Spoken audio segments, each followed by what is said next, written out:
DECOM. Ok? Isso é o artigo 12, tracinho A. Tem bem mais. Diz lá, artigo 12b. A petição indicará. Daí presta atenção. Na petição tem que constar isso. Se os senhores fizerem uma DIN por omissão, tem que constar. A omissão inconstitucional total ou parcial quanto ao cumprimento de dever constitucional de legislar ou quanto à adoção de providência de índole administrativa. O pedido com suas especificações. Isso no artigo 12b. Meus caros, além de falar onde é que está, artigo 12a e 12b, os demais artigos vão trazer informações importantes para nós com relação à DIN por omissão. Não dá tempo de comentar tudo, mas eu tenho que trazer informações importantes que podem cair em concurso. Meus caros, anote no seu caderno.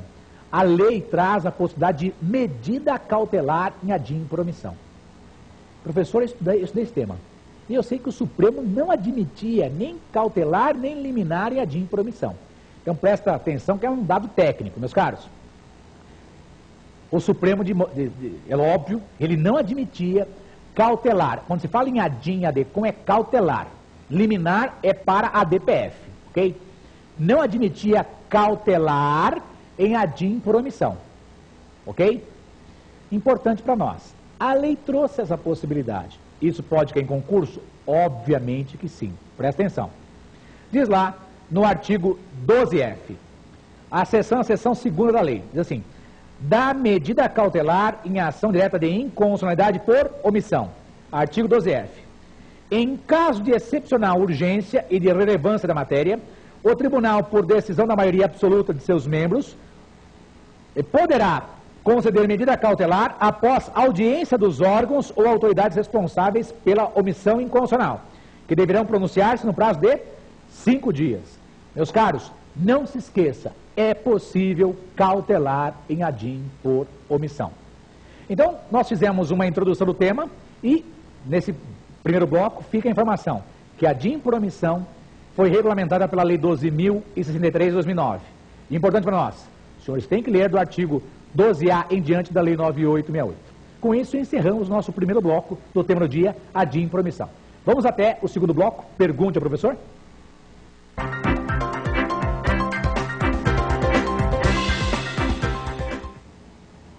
Meus amigos, retornamos então ao nosso programa. Estamos no segundo bloco. Pergunte ao professor. Perguntas feitas sobre o tema ministrado. Vamos enfrentar a primeira questão, então. Professor, a ação direta de inconstitucionalidade por omissão faz parte do controle difuso de constitucionalidade? Meus caros, interessante. A resposta é não. A ação direta de inconstitucionalidade por omissão faz parte do controle concentrado de constitucionalidade.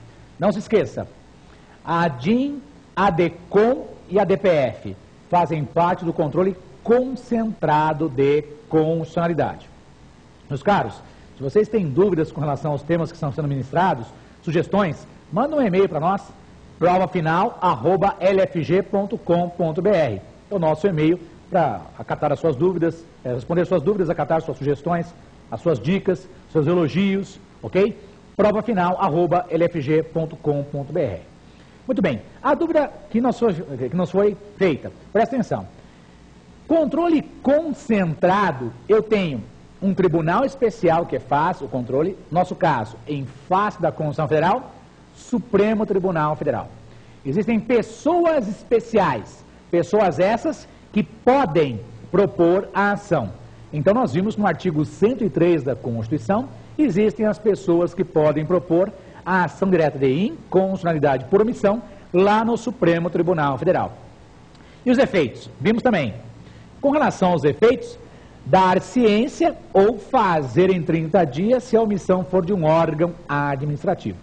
Isso é o que está escrito na Constituição.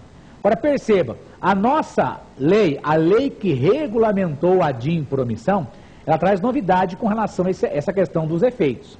E está dito no artigo 12H da Lei 9868 de 99, artigo esse que foi introduzido pela Lei 12.063 de 2009. Diz assim: declarada a inconstitucionalidade por omissão, com observância do disposto no artigo 22, será dada ciência ao poder competente para a adoção das providências necessárias.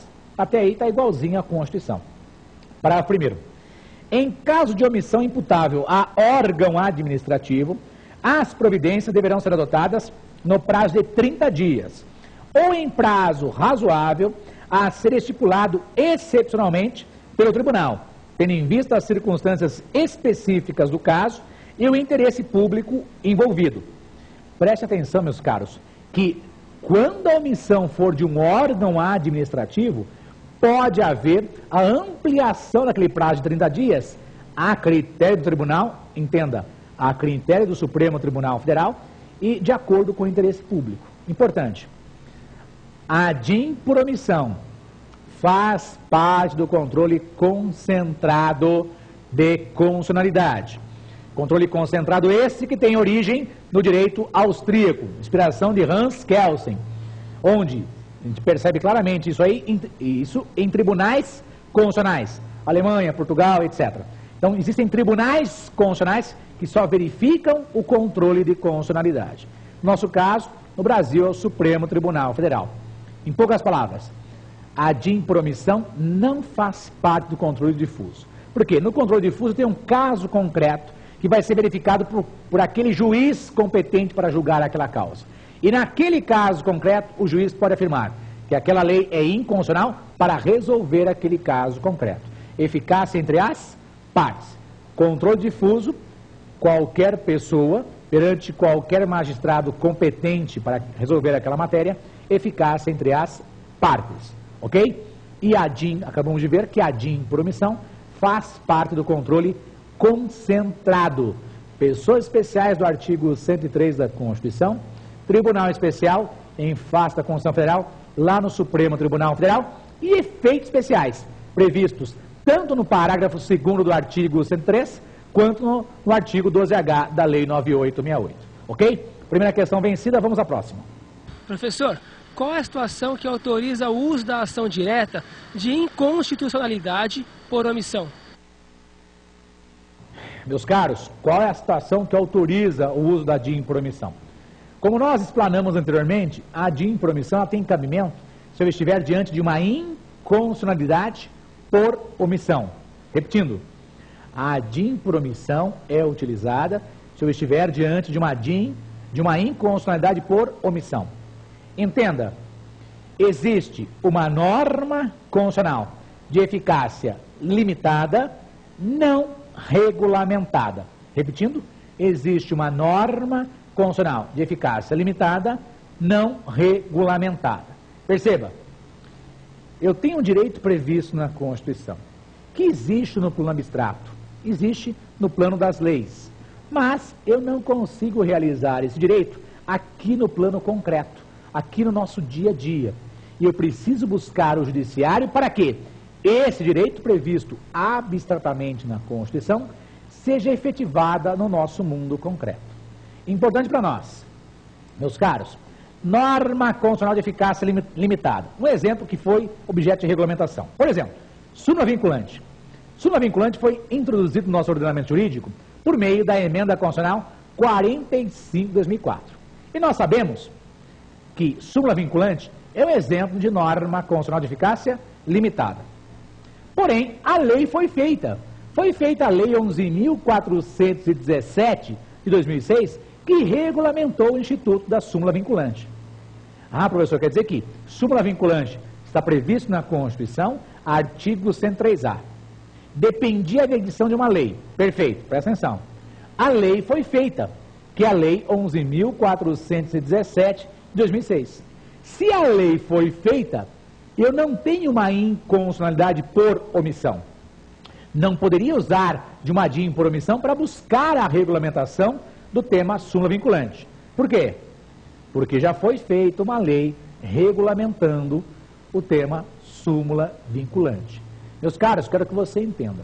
A DIN por omissão é utilizada quando eu estou diante de uma norma constitucional de eficácia limitada, aquela que depende da edição de uma norma infraconstitucional, entenda, de uma lei, e essa lei não foi feita. Importante, se os senhores olharem, checarem no site do Supremo Tribunal Federal, existem ADINs por omissão. E essas ADINs por omissão foram propostas porque existiam normas previstas na Constituição, dependente de normas